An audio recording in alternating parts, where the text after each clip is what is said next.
My 4 words presentation is going to pertain to words that I think are valuable towards achieving a healthy and happy and successful life.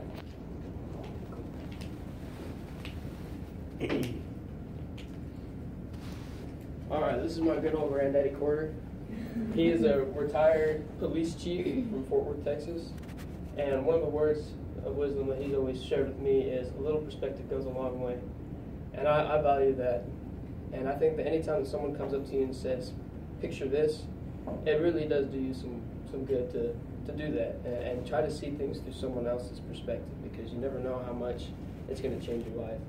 Now these words, it's just my perspective, the way that I associate them and use them in my life. So I don't pretend to be the authority on what these words mean or what they may mean to you. I'm looking forward to sharing with you what they mean to me. Alright, the first one is honesty. This picture right here is a still from a movie called Citizen Kane. And Citizen Kane is about a tycoon, yellow journalism publisher who went from being a poor, happy boy in Colorado to being thrust into a life of wealth and corruption. And on his deathbed, his final words were Rosebud. And they hired people to figure out what those final words meant, if it was a estranged mistress, if it was a company, something like that. But they come to find out that Rosebud was the name of his sled that he used to ride down the slopes in Colorado when he was a kid, because it was the only thing that made him happy. It wasn't his money, it wasn't his status, it wasn't his home, it wasn't his trophy wife. And I think that the people that we lie to most often in life aren't other people, it's ourselves. So it does you so much good to say, I'm not happy with my situation, and I'm doing this because someone else wants me to, or I think it's going to please someone else, but it's not pleasing me. The next one's had it. And I put this one on here because of my wrestling coach from back home. He used to tell me that you have to do something about 10,000 times before it becomes muscle memory. So imagine how many times you have to do something before it becomes a good life habit. Mark Twain's one of my favorite authors of all time, and I quote him for everything. And this one says, giving up smoking is the easiest thing in the world. I know because I've done it thousands of times.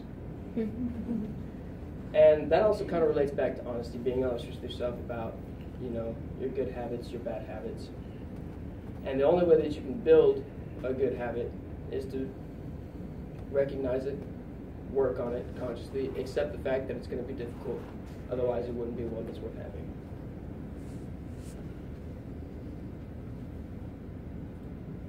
Alright, music. I'm a music lover. If I could be anything other than a doctor in the future, I'd like to be a poor musician. The reason I chose music isn't so much because I love listening to it.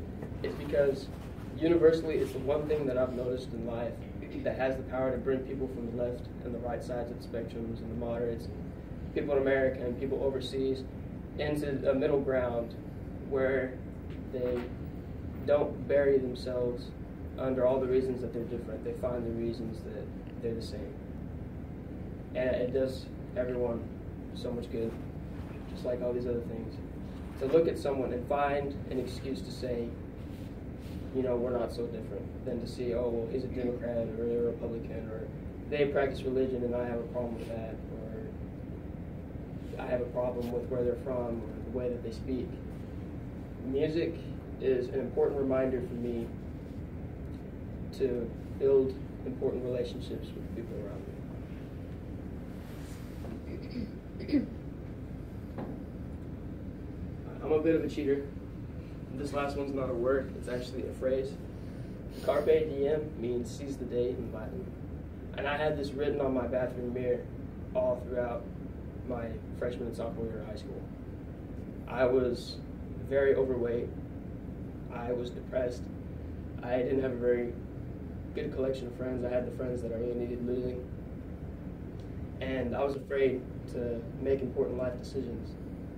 And the concept of a fork in the road has always been very interesting to me in literature and music and books and film and in life.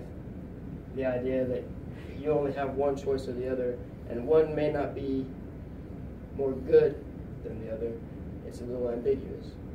Seize the day to me means doing something that you've never done before to get something that you've never had before. So I encourage all of you to kind of incorporate this into your daily life. You know, do something that you're afraid of doing. Do something that you've never done before. Do something maybe even that someone told you never to do.